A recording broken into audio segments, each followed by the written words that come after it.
tall people problems. First of all, thank you very much. It's lovely to be here. I apologize. I wanted to get here earlier to meet more people, but my sister asked me to step in to look after my niece this morning.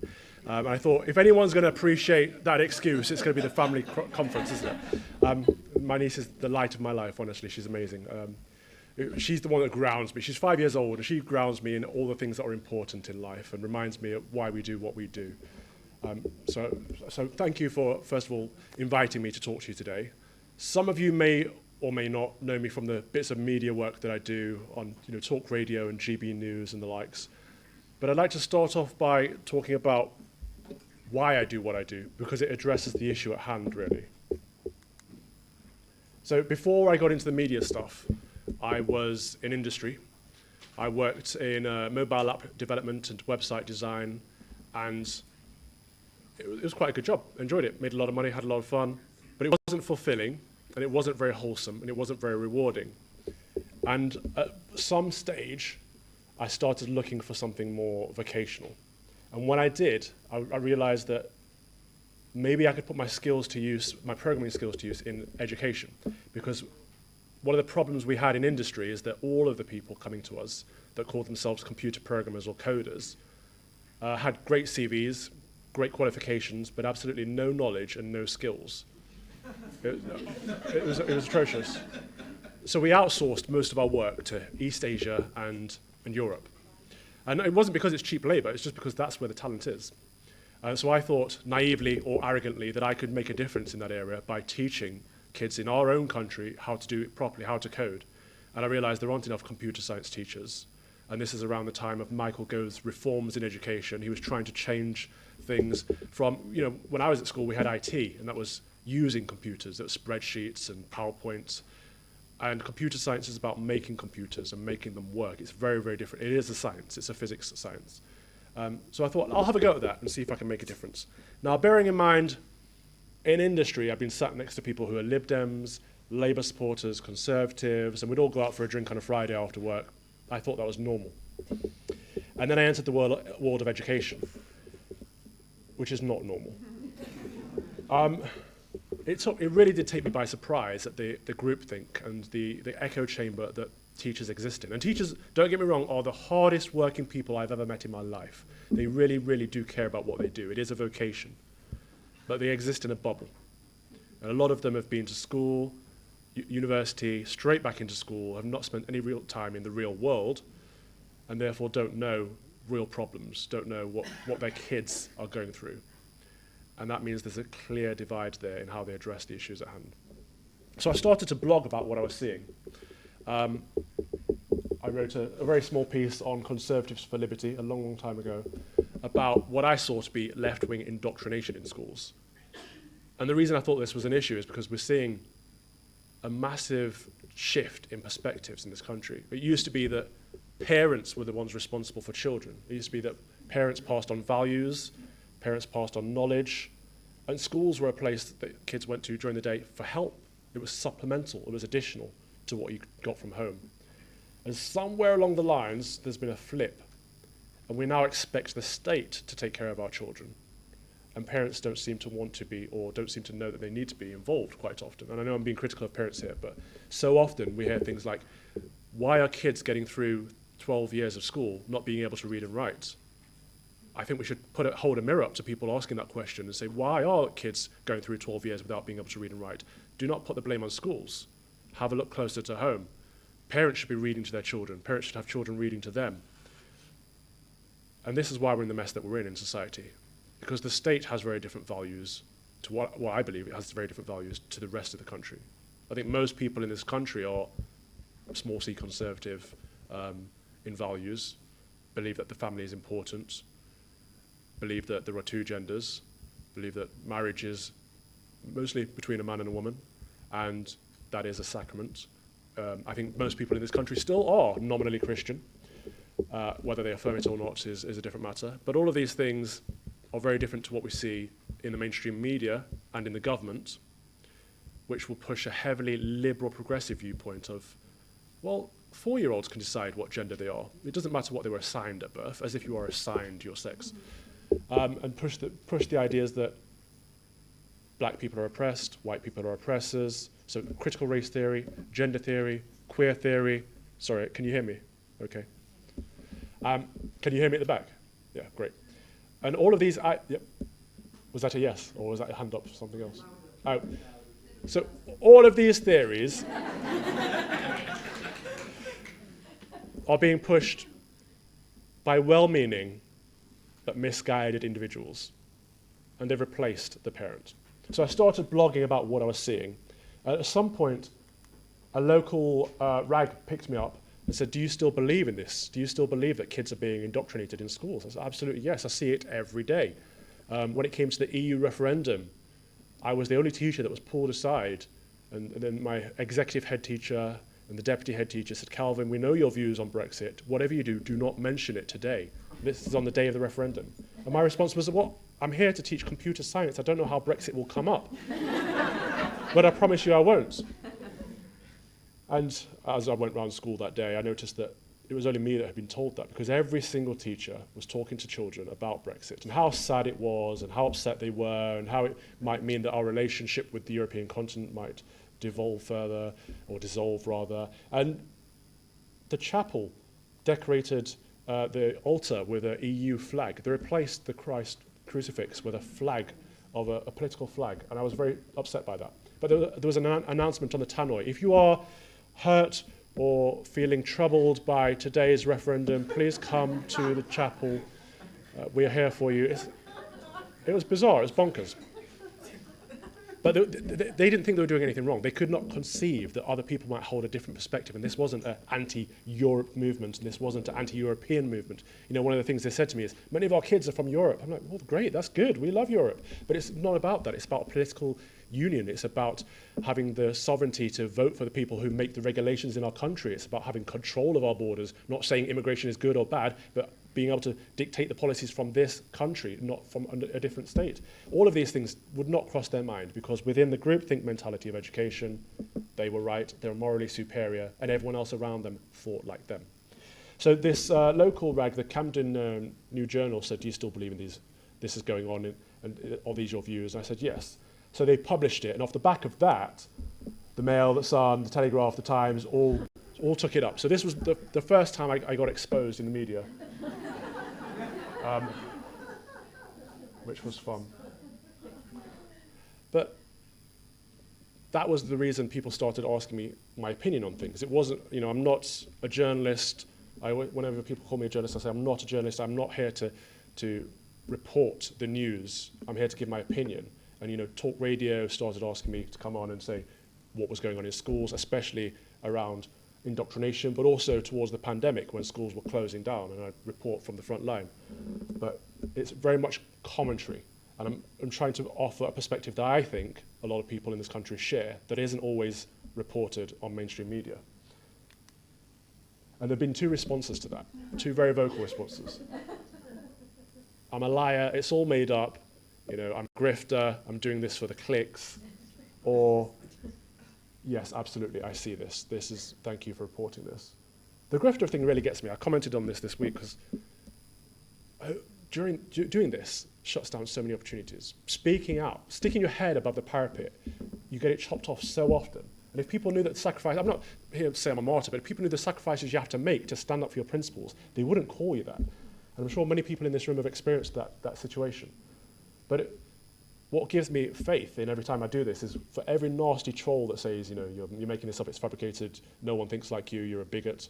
There are tens of people to that one person who will say, thank you for saying this. I cannot say it because I'll get sacked and I've got to feed my kids. Or I cannot say it because I don't want my friends to disown me and call me a xenophobic racist or whatever. So I think we need to get to a stage where more of us can stand up and say ordinary opinions that we believe in without fear of persecution. I won't cover this, but it was just a sample of some of the vitriol that I received from educationalists, from teachers, from people that are supposed to be there to educate our kids.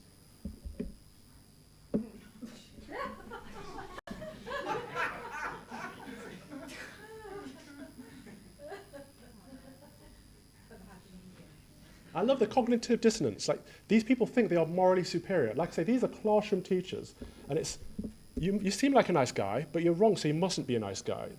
They cannot equate the two things, that having a different opinion does not make you evil or wicked. There are many examples, but I wanted to find out why this is the case. What is going on in our education system, and do we have hope? Is there a chance to change it? So I looked into what research was out there. The first piece we have is academia. You can't quite see it there, but I thought maybe people who are called to vocations such as teaching, maybe they're just more intelligent. Maybe people who are lefty liberals are more intelligent than us on the right. It turns out that's not the case. The one difference that we could see, based on this research, is that people who are lefty liberals tend to be more open to different experiences. So I don't know what that says about us, but it seems to suggest we could be more open-minded, or perhaps we are set in our ways because we have a set of principles that we stick by, and we're not chasing current trends, and we're not trying to be ever progressive, which is why I think probably the left ends up cancelling itself. People who are woke heroes like J.K. Rowling 1 minute are the devil the next, because you cannot keep on that train. You cannot be woke forever. It's a self-eating snake. But there was another piece of research that I found very interesting and that showed quite easily, well, you can't quite read that, but the vast majority of teachers, I think it was over 70%, voted for left-leaning parties. And it was higher in academia. In universities, I think it was about 80%. So there's a clear groupthink mentality that we can evidence. We can show these people that, look, you are all thinking alike. And then we have to get past that stage and say why it's not a good thing. Because maybe they're all right, but of course, diversity of thought and opinion is what helps you champion those ideas and debate them and see if you are right or not and change your mind on these issues. We've even got Citizens UK, who's one of the leftiest unions in the country, declaring that it's not good for young people to be brought up in a groupthink mentality. So these are the kind of things I'm telling teachers and trying to at least open their eyes to the idea that not necessarily that might be wrong, but they're all thinking alike, and that's something to question. Because it's getting quite bad now. It started off with people like Milo Yiannopoulos and Katie Hopkins, who of course are on the fringe, so of course they get deplatformed or no-platformed and cancelled and uninvited. But now we're getting to the stage where secretaries of state are being no-platformed from Cambridge and Oxford, which are supposed to be the best universities in the world, universities where you're supposed to be challenging thoughts and ideas, where you're supposed to have open debate. And they're no longer welcome. So when we get to a stage where only one set of ideas is welcomed, how do we combat that? And why it's getting dangerous is because of these campaigns that we're seeing. Replace Rudyard Kipling with Maya Angelou. Replace Mozart with Stormzy. I know, that one gets me every time, because the guy has his most popular song is Shut Up, Rude Boy, Shut Up. I'm not even joking. I don't see how that can equate to, Mozart literally shaped our culture, shaped the way we think about music, the way we compose music. He's part of the canon. In education, we're supposed to teach the best there has been in order to prepare our kids. And it's not a utilitarian approach. It's not about getting kids the best jobs. It's about shaping them into the best people, to be good citizens, to be good contributors to our society. And we've forgotten that part too. But all of this comes from decolonisation. It comes from the idea of removing dead white men, because of course anyone that's white, male and old is old-fashioned and wrong and to be cancelled and replaced by someone that is young and black and preferably female, but if not trans.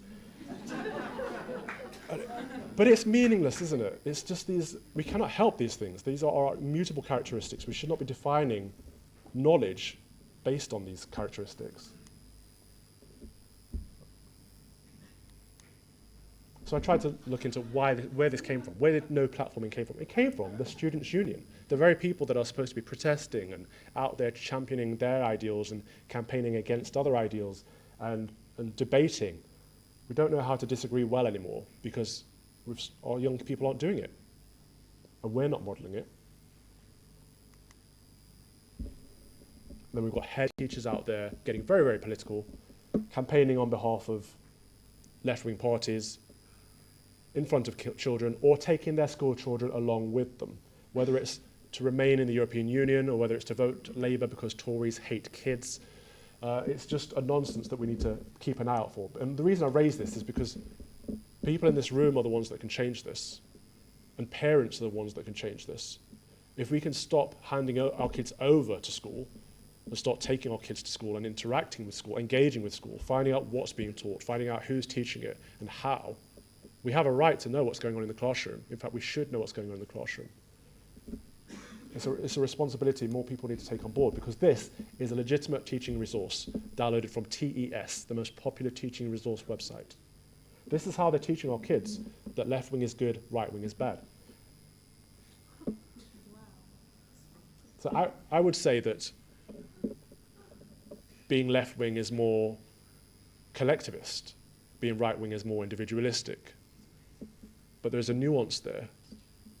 Somewhere in between, we have to take a look at, not everything is for everyone, not everything is for this individual. There is a community. There is whether it's your parish, whether it's your local community, whether it's the nation, the state that we live in, we have a responsibility, a duty, an obligation to each other, as well as to ourselves. So when I address this with teachers, I go through the actual biases and see, in fact, I'll do a quick hands up if you can name one of these, what these biases are. Because we talk a lot about bias. We say, the media is biased, teachers are biased, but there's so many different types of bias. Anchoring bias, for example, is when you have an idea, and it doesn't matter what evidence you get shown thereafter, you're sticking to your main idea because it's set in your head. We've seen a lot of that recently. Bandwagon is the most obvious one. When you jump on the latest trend, it's a popular thing, it's a peer pressure thing. Choice supportive bias, you buy an iPhone, you're invested in the iPhone, therefore you're going to be more of the persuasion that it's better than an Android. And whatever evidence you see, you're going to be blinkered because you're invested. Likewise, I'm sure people in this room have very different opinions on the COVID vaccine, but if you've taken a vaccine, if you've taken multiple boosters, you're going to be invested in that vaccine working, regardless of what adverse effects come out over the next couple of years or so. You're going to want it to be successful. You're going to want it to work because you've gone along with it. Ostrich bias, burying your head in the sand, not looking at any evidence. Outcome bias, when the results are positive, and therefore you think the idea was good or the process was good, but the results could be based on the fluke. They could be based on luck. Evidence has to come into it at some point. We all know what placebo bias is. Survivorship bias is the biggest one in education. When your idea works and you are the last person, your idea got through, but all the other ideas didn't. So you assume that yours was the right idea, yours was the right approach, but you don't look into why the other ideas didn't work. And blind spot, an obvious one. But there are so many different biases that we're often unaware of, and I think the best step to fixing our biases and addressing our biases is, first of all, being aware of them. So the DFE came out, and thankfully after a lot of campaigning, partly by us at the Policy Exchange, but other think tanks too, to advise teachers on how to get around this problem.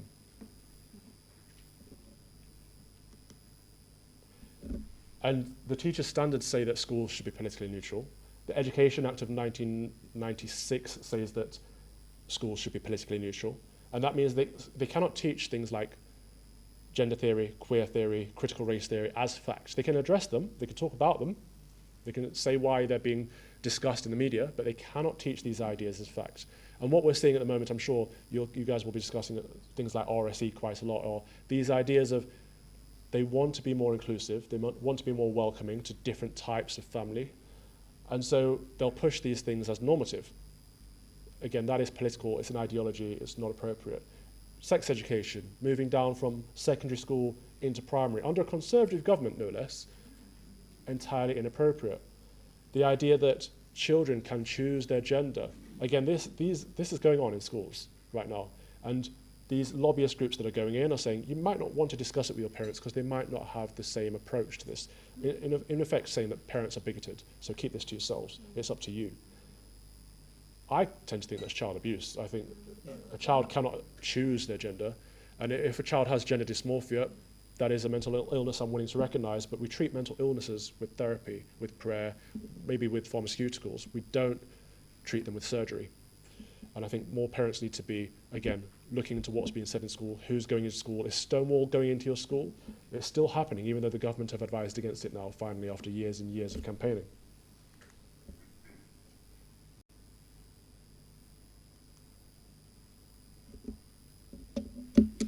So what it comes down to is, where do we want to be, and what do we want education to be? I'd love to get to a stage where we can say that schools and parents are working together. One of the biggest differences I've seen in my time in teaching as a deputy head, as a governor, as a director of the new school, and as a consultant for the DFE, is the biggest impact, the biggest difference you see between kids that do well and kids that don't do well is the engagement level of parents. It's as simple as that. It doesn't matter what class they come from, it doesn't matter how privileged the kids are, it doesn't matter if they have tutors, the engagement level with parents is what has the biggest impact on kids' results at the end of the day, and whether they get into university or whether they go into something more vocational. But if we want kids to succeed, we have to remind parents that it's their role, it's their job, it's their responsibility. It's not the state's role to teach or educate or bring up our children. Thank you very much.